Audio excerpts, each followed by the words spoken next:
So the income required to purchase a home has jumped by more than $10,000 in most major Canadian markets in 2023. Rising interest rates have caused affordability issues over the past 2 years due to the Bank of Canada's rise in interest rates. Now, entering the Canadian real estate market isn't exactly what it used to be in the previous generations between the sky-high interest rates, the mortgage stress test, and a steep rise in home values. Times are pretty tough for borrowers and buyers in this market, even for those who are regarded as having good, high-paying jobs. Hello, this is Sitzer from Teamster Real Estate. I help clients with buying, selling, leasing, investing, as well as pre-construction. If this is your first time on this channel, please go ahead and hit that subscribe button.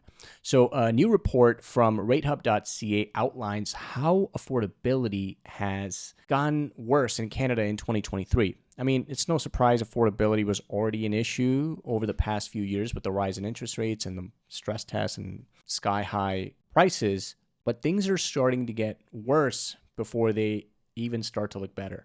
So I'm going to go over this article that came out from RateHub titled 2023 Marks a Terrible Year for Home Affordability. Now, stubbornly high mortgage rates made for a terrible year for borrowers and prospective homebuyers as affordability declined across the country over the course of 2023. According to the year-in review data compiled by ratehub.ca, buying conditions deteriorated in each of the 10 major Canadian cities studied. The report illustrates how changing mortgage and stress test rates combined with real estate prices impact the minimum income required to qualify for a mortgage in each market. The most challenging market is Vancouver, where the income to purchase a home rose by $24,600 to a total of $237,400. Now, I'm going to get to what the previous income levels needed were to afford a home in these major markets, where this is for 2023. Now, the city's average price hit $1,168,700 in December, which was an increase of $57,300 since the start of the year. Now, in second place was Calgary, where the required income rose by $14,770 to $120,450. Home prices there increased by a whopping $44,600 over the course of 2023 to an average of $554,500. Now, keep in mind, Calgary is actually one of the only cities in Canada or major cities that actually saw price increase and a high demand over the course of 2023. You know, if you lived in pretty much any part of Canada outside of Alberta, well, I live in Toronto, so if you're from Ontario, you must have seen the Alberta is calling advertisements everywhere, attracting people from all across the country to go and live and work in Alberta, because their main attracting point was the affordable homes. And of course, when you have that much demand going with their limited supply, that also hiked prices in Calgary and Alberta in general as well. Compounding on rising prices in most markets was the persistently high mortgage stress test, which steadily rose over the course of the year from 7% range to 8.16% today. So the average the stress test, for those of you guys who aren't familiar, is a test where prospective homeowners, if you're looking to borrow for a mortgage to buy a home, you have to qualify for 2% higher than your qualifying rate or the minimum qualifying rate, whichever is higher. In the event that you have a job loss or any kind of worst case scenario situations, again, if interest rates were to go up, it's there to ensure that you are still able to make your payments. This was a terrible year for home affordability in Canada. Mortgage rates went up, driving the stress test higher, and homes were more expensive in 7 out of the 10 cities, according to James Laird, co-CEO of ratehub.ca and president of CanWise Mortgage Lender. The income required to purchase a home increased significantly in all 10 cities. The income required ranged from an extra $5,600 in Winnipeg all the way up to an additional $24,600 in Vancouver. Now, Canada's affordability crisis has actually gotten worse over the years. The income versus home price disparity has started to get worse from the early 2000s. I want to show you guys this chart that talks about the real house price versus real disposable income going back to 1975, where, as you can see, throughout the last few decades, real house price versus real disposable income were pretty much neck and neck throughout until the early 2000s. And around 2003, 2005 is when things really started to have a large disparity between the rise in disposable income versus the steep rise in home values. And now this chart has only gotten worse over the last couple of years, where we're seeing even more disparity between income and house prices. Now, this is a very uniquely Canadian issue of affordability, because if we look at the same chart in the United States of house prices versus disposable income, they're pretty much aligned throughout from 1975 to current times. Now, this rapid rise in home prices is largely attributed to the low cost of borrowing that we've seen over the last decade or so. We take a look at the average Canadian mortgage rate from 1999 to 2023. This is right around the time, 1999 and early 2000s, where home prices really started to go up. We can see that trend of interest rates starting to decline and go down, which made it easier for people to borrow money and buy homes, essentially. So if you actually take a look at the data from ratehub.ca talking about how much income is now required in each of the major cities, you can see every single major city in Canada, the change in income required has gone up minimum over $5,000 and as high as $24,600 in Vancouver. This data shows the average home price and the price to income ratio of just Toronto. And this is dated for January 2023. But we can see that the average home price exactly a year ago was $1,069,000, and the median household income was $89,000, and the price to income ratio is at 12 times the median household income. And the mortgage amounts to 72.4% of the median household income.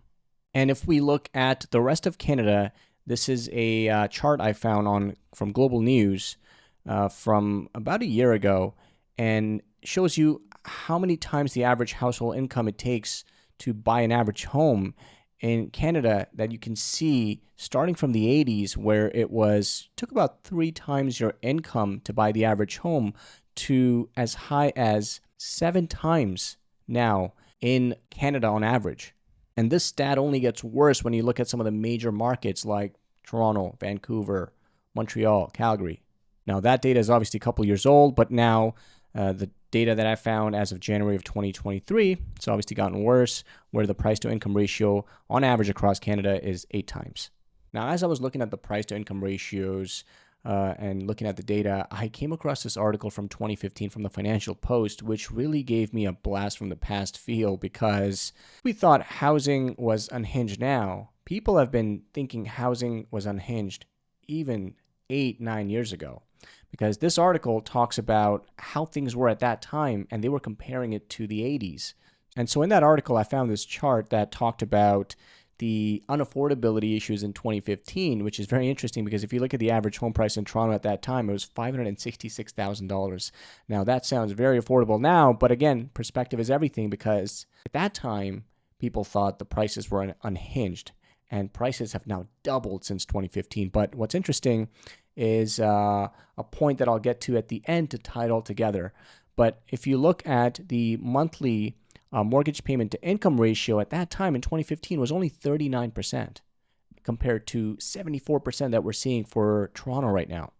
So clearly gone way high. And the median family income at the time was $74,000. So it hasn't really increased all that much, because it currently sits at around $89,000. So home prices were always looked at as high even 8 years ago. And, we think home prices are high now. So I really wonder if another 8 to 10 years from now, we're going to look back and go, that these were the good old years when home prices were only $1.1 million. I don't know. I'd love to hear what you guys think in the comments. Now, this does bring us to an interesting dilemma, because home sales have actually halted quite significantly, especially in the new construction and new development sector. So according to the CMHC, housing starts are actually down 7% in 2023 from 2022.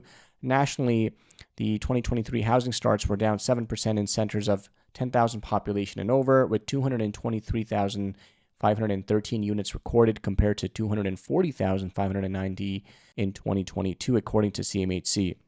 Now, this decline is primarily explained by a 25% decline in detached starts in 2023.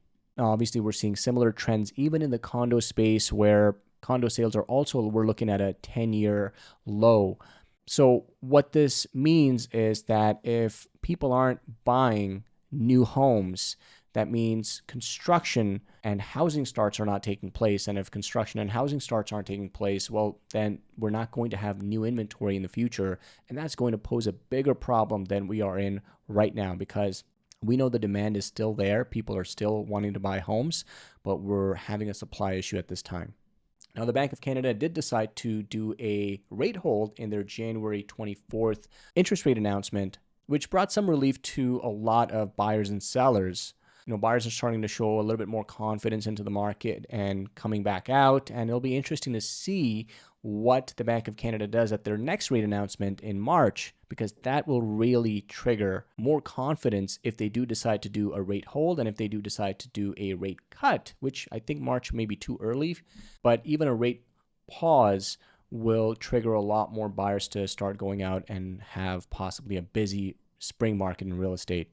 Now, I want to end this video with a quote from David Doyle from the article in 2015 from the National Post. David Doyle is the head of North American strategy and economics at Macquarie Group, a global financial services organization, saying how out of sync Canadian housing prices are with other important factors. He says there's a psychology at play in Canada that housing prices can only go in one direction, up. This is an idea that feeds upon itself. So I'm curious to hear your thoughts. Do you think that we have this notion in Canada that home prices are only going to go up? I mean, we can see the article back from 2015, about 8 to 9 years ago, where people had the same psychology and home prices kept going up, pretty much doubled in that decade. Curious to hear what you guys think. You think home prices are going to continue to go up or down? Let me know your thoughts in the comments. Thank you guys for watching the video. If you liked it, please go ahead and subscribe for all things real estate. I'll see you guys in the next video. Take care.